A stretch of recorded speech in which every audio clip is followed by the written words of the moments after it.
ఇదిగోండి ఈవేళ గోరుచిక్కుడుకాయ కూర చేస్తున్నాం. గోరుచిక్కుడుకాయలు తుంచుకుని పెట్టుకున్న ముక్కలు, తర్వాత కొబ్బరి పొడి, తర్వాత టమాటా ముక్కలు, కరివేపాకు, పచ్చిమిరపకాయ ముక్కలు, ఉల్లిపాయ ముక్కలు, ఉప్పు, కారం, పల్లీల పొడి, అల్లం వెల్లుల్లి పేస్ట్. ఇప్పుడు స్టవ్ వెలిగించి గిన్నె పెట్టాం కదా,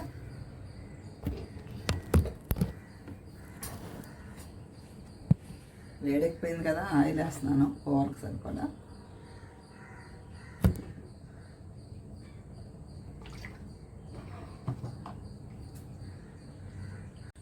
ఆయిల్ వేడెక్కిపోయింది కదా, ఇప్పుడు కొద్దిగా ఆవాలు వేస్తున్నాను,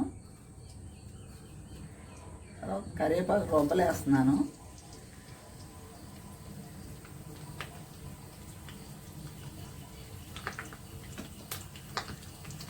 అవి వేగిపోయాయి కదా. ఇప్పుడు ఉల్లిపాయ ముక్కలు వేస్తున్నాను.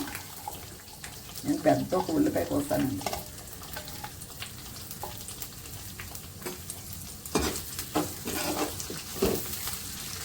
ఇప్పుడు పచ్చిమిరపకాయ ముక్కలు వేస్తున్నాను. ఒక 4 పచ్చిమిరపకాయ ముక్కలు కోసాను. ఇప్పుడు వేగిపోయాయి కదా, ఇప్పుడు ఒక ఎల్లుల్లిపాయ, చిన్న అల్లం ముక్క దంచి పెట్టుకున్న పేస్ట్ వేస్తున్నాను.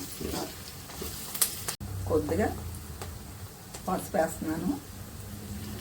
వేగడం కోసం కొద్దిగా ఉప్పు వేస్తున్నాను. ఇప్పుడు అవన్నీ వేగిపోయాయి కదా, ఇప్పుడు నేను పెద్ద టమాటాలు 2 కోసాను, అవి వేస్తున్నాను. మొత్తం టమాటాలు అవన్నీ ఉడికిపోయాయి కదా, అవన్నీ గోరుచిక్కుడుకాయలు వేస్తున్నాను. ఇక్కడ మా సైడ్ గోరుచిక్కుడుకాయలు అంటాము, ఇక్కడ చాలా కొన్ని చోట్ల గోకరకాయలు అంటారు.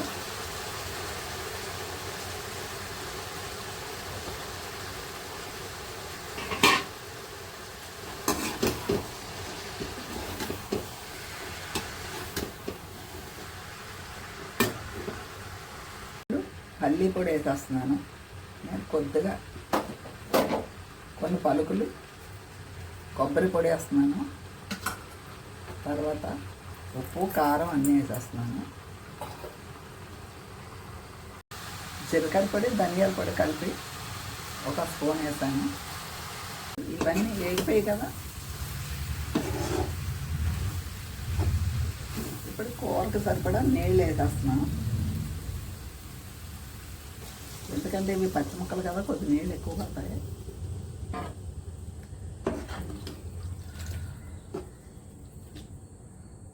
ఎందుకంటే గోరుచిక్కుడుకాయ కూర రెడీ అయిపోయింది.